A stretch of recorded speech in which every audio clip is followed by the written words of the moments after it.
बम या रॉकेट जब अपने टारगेट को नष्ट करने के लिए आगे बढ़ता है तो वो ये नहीं देखता कि उसके निशाने पर कौन है। जापोरिजिया के पास एक अस्पताल पर इसी तरीके का हमला हुआ। तो अस्पताल में हमले की तस्वीरें इस वक्त हम आपको दिखा रहे हैं जो सामने आ चुकी है, जो बेहद डराने वाली और खौफनाक तस्वीरें हैं। और इन तस्वीरों में साफ दिखा कि अस्पताल अब पूरी तरीके से खंडर में तब्दील हो चुका है और दावा भी किया गया कि अस्पताल पर S-300 रॉकेट टकराया, जिसके बाद अस्पताल ईंटों के ढेर में तब्दील हो गया। यूक्रेन के स्पेशल ऑपरेशन से पहले रूस के पास टॉर्नेडो एस MLRS की 20 यूनिट्स थी। अब ये संख्या बढ़ चुकी है। रूस का टॉर्नेडो एस अमेरिका के हाइमर्स की ही तरह एक मल्टीपल लॉन्च रॉकेट सिस्टम है, जिसका इस्तेमाल लंबी दूरी पर और दुश्मन के इलाकों के अंदर टारगेट को बर्बाद करने के लिए प्रयोग किया जाता है।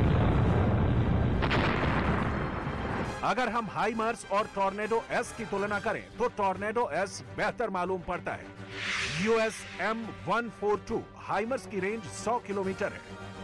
टॉर्नेडो एस की रेंज 120 किलोमीटर है। US M142 हाइमर्स का रॉकेट 7 मीटर का है।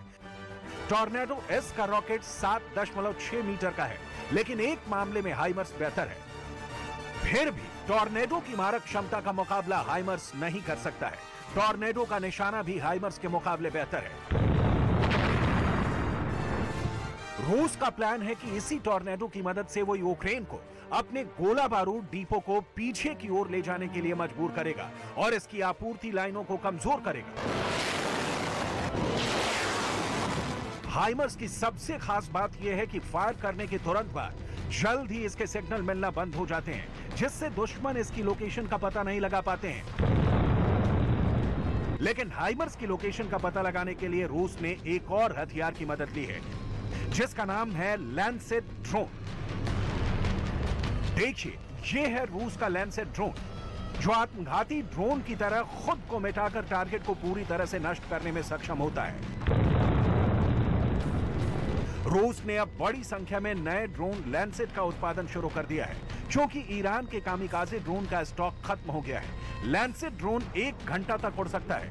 इसमें 5 किलो से ज्यादा का उच्च क्षमता वाला विस्फोटक लगाया जाता है। 40 किलोमीटर की सीमा के साथ ये ड्रोन घातक साबित होता है। इस ड्रोन में खुफिया, नेविगेशन और कम्युनिकेशन मॉड्यूल भी है। ये ड्रोन 300 किलोमीटर प्रति घंटे की रफ्तार से निशाने पर पहुंचता है।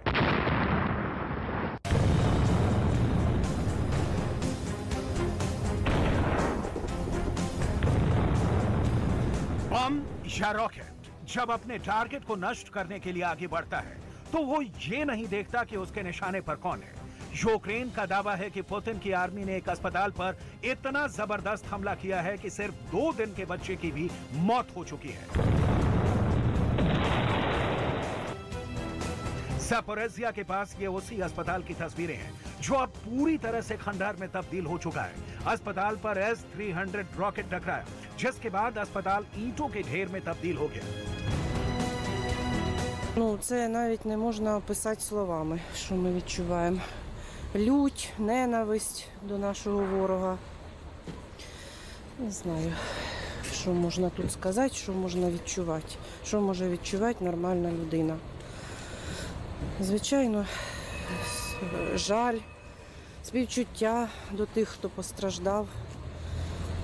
Ну і, звичайно, відновлювати це все. सबसे दुखद पहलू यह है कि इस हमले में 2 दिन के एक बच्चे की भी मौत हो गई। इस घटना ने पूरी दुनिया को झकझोर दिया है।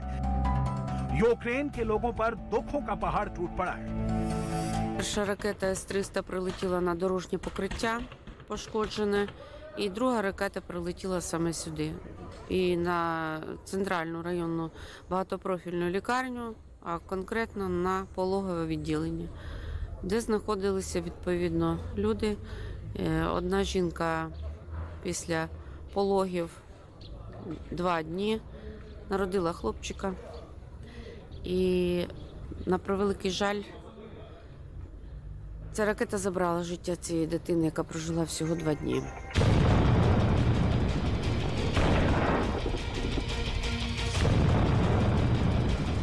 जब विलियंस के इस अस्पताल पर हमला हुआ तो सभी लोग सो रहे थे। हमले में ये 2 मंजिला इमारत पूरी तरह बर्बाद हो गई।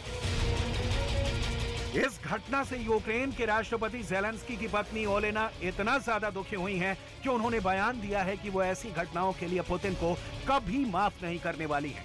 लेकिन सिर्फ पुतिन की आर्मी ही नहीं, अब मौसम भी यूक्रेन के लोगों पर कहर ढा रहा है।